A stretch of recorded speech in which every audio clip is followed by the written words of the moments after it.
गुंड निलेश घायवळच्या अडचणीत वाढ झाली आहे। पोलिसांचं यूके हाय कमिशनला पत्र पाहायला मिळत आहे। निलेश घायवळला भारतात आणण्यासाठी पुणे पोलिसांच्या या हालचाली पाहायला मिळत आहेत। सचिन जाधव आपले प्रतिनिधी आपल्यासोबत जोडले गेलेत।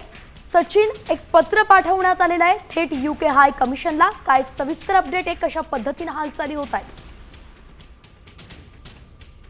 तो गेले अनेक दिवसापासून परदेशात आहे आणि त्याला आणण्यासाठी खरं तर आता पुणे पोलिसांनी जे आहे त्या हालचाली सुरू केलेल्या दिसतंय।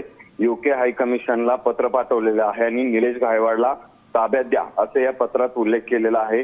एकूणच यामध्ये त्यांनी सांगितलं की त्यांचा पत्रव्यवहार सुरू असताना निलेश घायवळने पासपोर्ट चुकीच्या पद्धतीने बनवला आहे, त्याच्यावर अनेक गुन्हे दाखल आहेत आणि त्याला डिटेक्ट करून आम्हाला रिपोर्ट करावा अशी पत्रात पुणे पोलिसांनी उल्लेख केलाय, विनंती केली। एकूणच आपण पाहतोय की निलेश घायवळला भारतात परत आणण्यासाठी गेल्या अनेक दिवसापासून पुणे पोलीस जो आहे तो प्रयत्न सुरू आहे आणि त्याच्यातलाच एक महत्त्वाचा आता यूके हाय कमिशनला त्यांनी पत्रव्यवहार केलेला आहे आणि त्या संदर्भात आता त्याचे काय रिप्लाय येतो हे पाहावं लागणार आहे।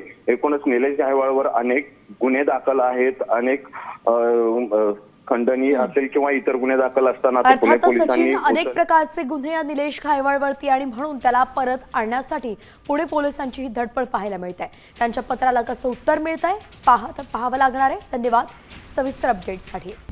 आता isakal.com आहे देशातील नंबर 1 ची मराठी न्यूज वेबसाईट। प्रत्येक अपडेटसाठी isakal.com ला नक्की भेट द्या।